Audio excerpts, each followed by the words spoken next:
Assalamualaikum warahmatullahi wabarakatuh. Seperti yang Ibu janjikan sebelumnya, Ibu akan menjabarkan terkait dengan elastisitas. Jadi kalau misalnya kita ngebahas elastisitas ini sebenarnya dia punya pengertiannya yaitu bahwa kan yang namanya faktor permintaan dan penawaran itu ada ya, faktor yang menyebabkan tinggi rendahnya permintaan dan penawaran. Nah, faktor lain itu dianggap ceteris paribus ataupun dianggap konstan. Jadi faktor yang kemudian dianggap dapat mempengaruhi elastis ya, kayak kita karet gitu kan, elastis gitu ya, yang bisa mempengaruhi kencang ataupun kendornya ataupun tinggi rendahnya permintaan itu dianggap hanya dipengaruhi oleh faktor harga. Jadi yang disebut dengan elastisitas adalah persentase perubahan sesuatu diakibatkan terjadinya 1% perubahan faktor sesuatu lainnya. Jadi karena ada perubahan dari faktor sesuatu lainnya, itu juga akan mempengaruhi faktor sesuatu. Nah, 1% itu dianggap perubahan dari harga, dan yang kemudian yang terefek dari perubahan harga itu adalah permintaan ataupun penawaran tadi. Itu ya. Jadi yang disebut dengan, kita balik ini ya. Nah, ini. Jadi ya, persentase perubahan sesuatu akibat perubahan 1% perubahan faktor sesuatu lainnya. Jadi ada yang berubah dan itu akan mempengaruhi permintaan ataupun penawaran. Nah, 4 konsep elastisitas yang umumnya dipakai dalam teori ekonomi mikro itu ada elastisitas permintaan, ada elastisitas penawaran, elastisitas silang, serta elastisitas pendapatan.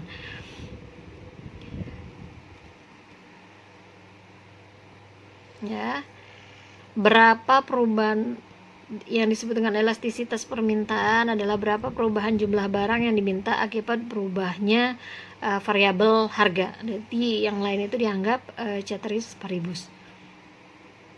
Nah, ini elastisitas permintaan. Elastisitas permintaan itu adalah persentase perubahan jumlah barang yang diminta akibat berubahnya 1% harga. Jadi rumusnya itu adalah elastisitas itu bukan E ya, tapi itu simbol yang seperti ED sama dengan persentase perubahan permintaan dibagi dengan persentase perubahan harga. Jangan terbalik, persentase perubahan permintaan dibagi persentase perubahan harga. Nah, hanya saja terkadang masalah persentase ini dianggap gampang-gampang susah atau susah-susah gampang. Nah, kalau misalnya Ibu contohkan 10 harga 10 naik ke 20 itu naik berapa persen? Oke, betul, 100%. Tapi jika harga 20 kemudian turun ke 10, itu berapa turunnya? Nah, saat kalian ada yang menjawab 100%, maka jelas salah. Kan seharusnya 50% ya.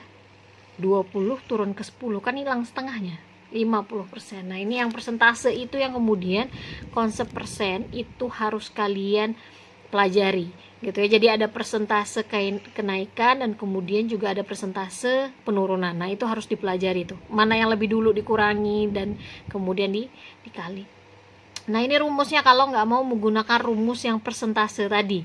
Jadi kedua-duanya jika kalian benar maka itu angkanya akan sama. Jadi bisa menggunakan ID sama dengan P dikali delta Q dibagi dengan Q dikali delta P.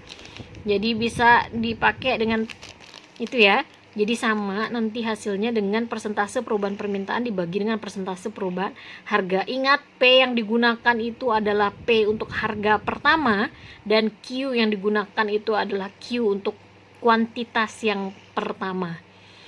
Delta Q itu artinya adalah selisih dari perubahan kuantitas dan delta P adalah selisih dari perubahan harga.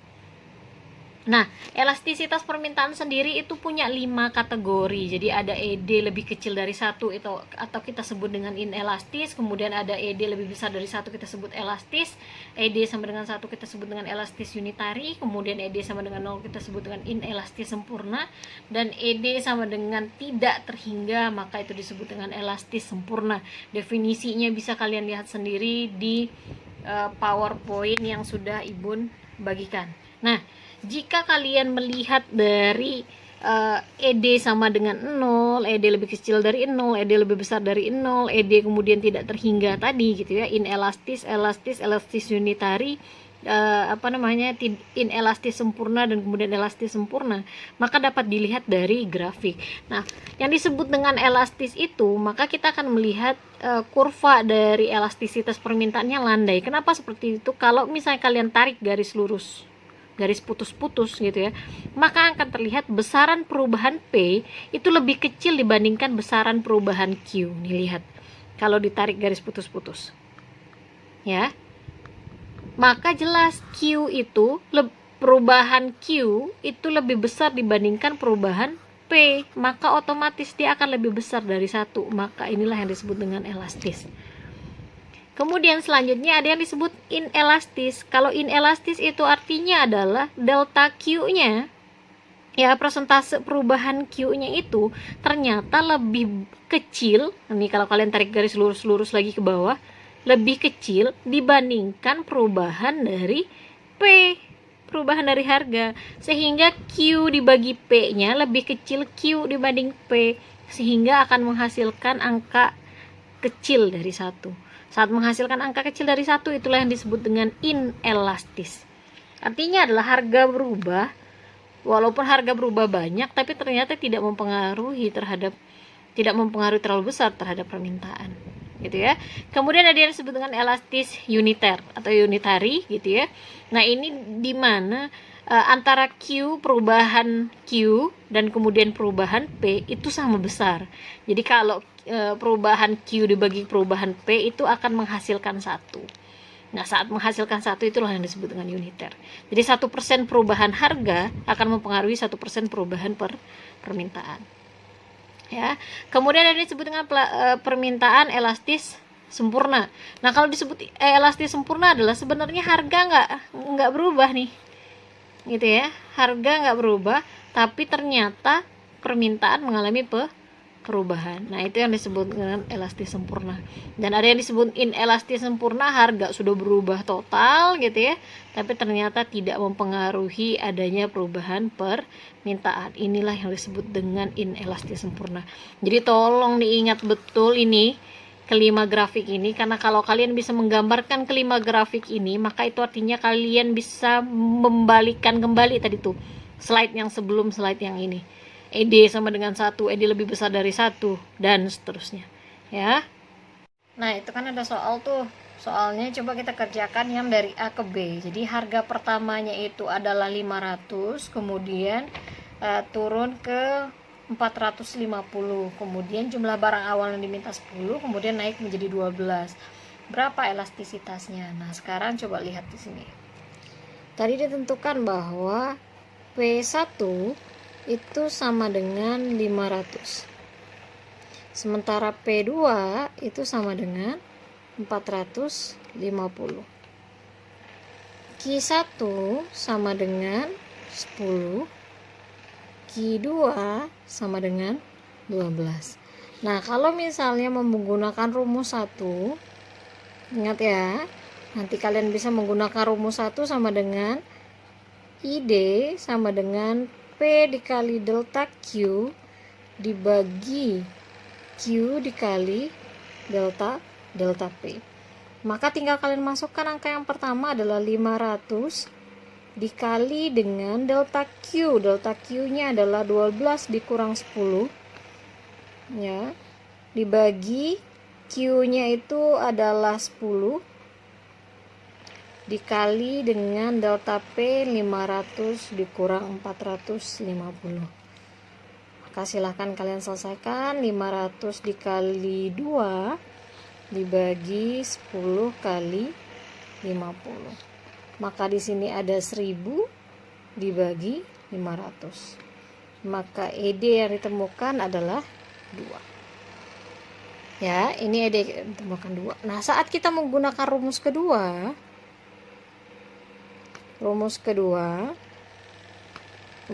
ID sama dengan persentase perubahan kuantitas dibagi dengan persentase perubahan permintaan dibagi dengan persentase perubahan harga.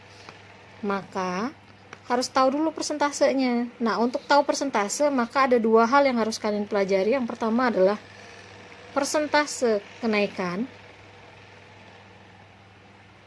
ya. Yang kedua adalah persentase penurunan. Oke, kita lanjut ya. Jadi tadi yang harus diketahui adalah persentase kenaikan dan persentase penurunan. Untuk mengetahui bagaimana cara menghitung persentase kenaikan, maka kalian harus menggunakan rumus ini. Sebenarnya gampang kalau misalnya kita sudah terbiasa dengan ya menghitung diskon ataupun menghitung korting, sale dan segala macamnya. Ya, tapi kalau misalnya mau dijabarkan seperti ini untuk mendapatkan persentase kenaikan adalah nilai baru dikurangi nilai awal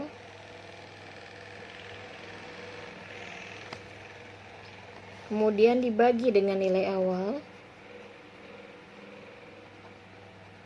dikali dengan 100%. Ini untuk persentase kenaikan. Kemudian untuk persentase penurunan,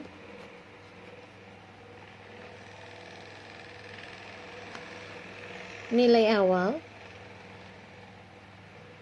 dikurangi nilai baru dibagi dengan nilai awal dikali dengan 100%.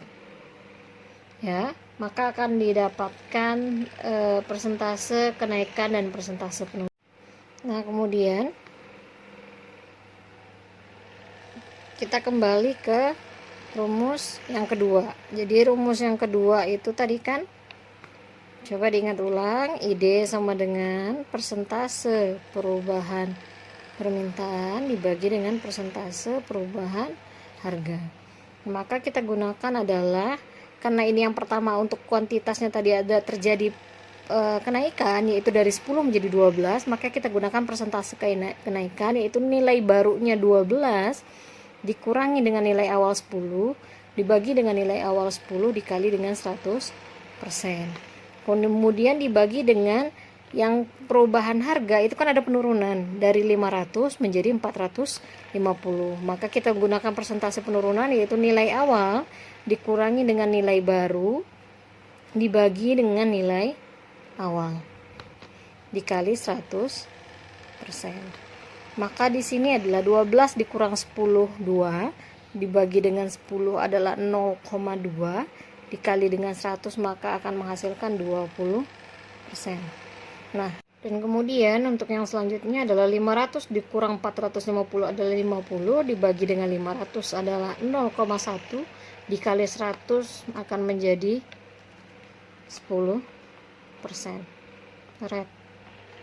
Ya, maka elastisitasnya adalah 2. ED sama dengan 2. Maka jawabannya akan sama dengan yang tadi menggunakan rumus pertama. Ya, rumus P kali delta Q dibagi Q dikali delta P dengan menghasilkan elastisitas demandnya ada 2. Dan saat kalian menggunakan rumus kedua yaitu dengan menggunakan persentase perubahan permintaan dibagi dengan persentase perubahan harga, maka juga akan didapatkan elastisitasnya 2. Ya, jadi seperti itu cara untuk mendapatkan elastisitas permintaan. Dan ingat kembali pelajari terkait dengan persentase kenaikan dan persentase penurunan agar tidak terjadi kesalahan dalam melakukan penghitungan elastisitas. Selanjutnya kita masuk ke elastisitas penawaran. Nah, elastisitas penawaran mengukur besarnya persentase perubahan jumlah barang yang ditawarkan akibat adanya perubahan harga barang yang bersangkutan. Nah, jika elastisitas permintaan memang kuantitasnya adalah kuantitas barang yang diminta, maka elastisitas penawaran kuantitasnya adalah kuantitas barang yang ditawarkan. Rumusnya sama. Hanya kemudian elastisitas demand tadi maka simbolnya adalah elastisitas D, maka kemudian untuk elastisitas penawaran rumusnya adalah ES ya, atau elastisitas S. Dan cara mencarinya sama, P dibagi Q dikali dengan delta Q bagi dengan delta P, atau sama dengan P dikali delta Q dibagi Q kali delta P, atau dengan menggunakan rumus elastisitas penawaran sama dengan persentase perubahan penawaran dibagi dengan persentase perubahan harga. Sama ya rumusnya dengan yang penawaran, dengan yang permintaan, hanya perbedaan kasus saja ya. Dan kemudian selanjutnya juga ada 5 kategori dari elastisitas penawaran, dan ingat ini juga berdasarkan dari grafik penawaran gitu ya. Kalau permintaan tadi slope-nya ke bawah, maka untuk penawaran itu slope-nya ke atas. Jadi ada elastisitas penawaran kecil dari 1 yang disebut dengan inelastis, elastisitas penawaran besar dari 1 yang disebut dengan elastis, elastisitas sama dengan 1 yang disebut dengan elastis unitary. Kemudian elastisitas penawaran sama dengan 0 yang disebut dengan inelastis sempurna gitu ya. Maka kemudian juga ada elastisitas penawaran sama dengan tak terhingga yang disebut dengan elastis sempurna.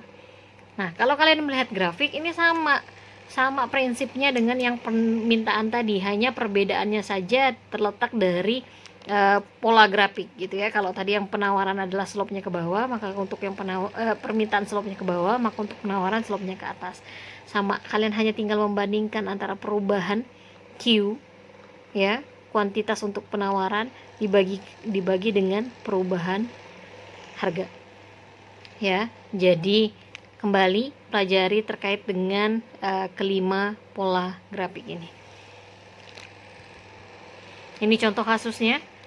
Ibu rasa sudah bisa kalian kerjakan dengan cara pengerjaan yang tadi Ibu sampaikan, dan contoh-contoh soalnya banyak di dalam slide. Jadi silahkan kalian coba juga. Untuk yang elastisitas silang dan elastisitas pendapatan, silahkan kalian pelajari secara mandiri, karena memang tidak terlalu ditekankan kepada kalian untuk bisa kalian pahami.